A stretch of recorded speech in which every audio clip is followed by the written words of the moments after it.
Wala! Yan!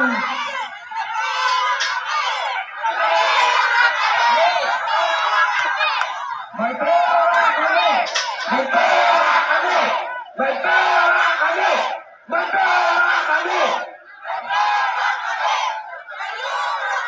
Ang sarap na dinig ko. Merong mapera kami! Merong may pera kami! Walang bayad dito! Lahat ito nagmamahal sa bansang Pilipinas! Alam nyo, mga mahal kong kababayan, nararamdaman ko ang nararamdaman ninyo dahil noong 2016, nung ako po ay nangampanya para kay Rodrigo Roa Duterte, sarili ko rin pong gastos.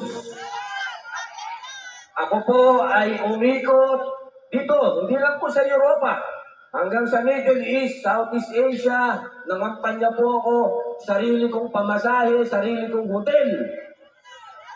At nung nakaupo na po si Mayor, hindi po ako humingi ng posisyon. Wala po akong hininging kapalit. Ang ibinigay po sa akin ni Mayor ay pangalawang pagkakataon.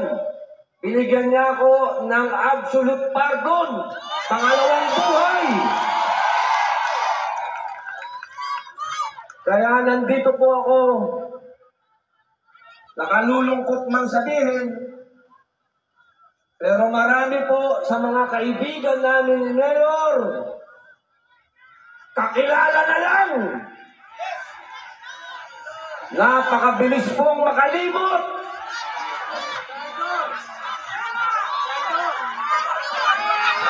Pero kami naliligayahan sapagkat ang ganap na ito ay nagising ang damdamin ng mga Pilipino. Hindi kami bayad! Hindi kami bayad! Hindi kami bayad! Hindi kami bayad! Hindi kami bayad! May pera kami! Hindi kami bayad! May pera kami! Hindi kami bayad! May pera kami!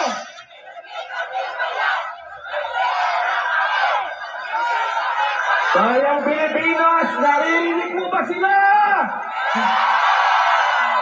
Hindi kami bayad! May pera kami! Hindi kami bayad! May pera kami! Hindi kami bayad! May pera kami! Iyan. Iyan ho ang isang bagay na wala sila. Marahil marami din silang pera, pero walang nagmamahal sa kanilang katulad ninyo. Duterte! Duterte! Duterte! Duterte! Duterte! Bilib talaga ako sa mga Pilipino dito. Ang init, napakainit ngayon. Nung mga nakaraang araw, nung bagong dating kami, nanginginig kami. Ngayon naman, napakainit. Isuot ko ang init. Napakainit pa ng pagmamahal nyo, kaya sold na sold. Duterte! Duterte! Duterte! Duterte! Duterte! Ngayon naman, mga kaibigan, mga kababayan, ako naman po ay makikiusap sa inyo. I love you, ma'am. Hello, ma'am. I like your green blouse. Thank you, sir. Walaikum salam. Ngayon po, na-eksakto po lahat. Na-eksakto lahat itong nangyayaring ito sa panahon po ng kampanya. Isipin po ninyo ang nangyari sa amin sa PDP. My brother Michael, welcome. Get the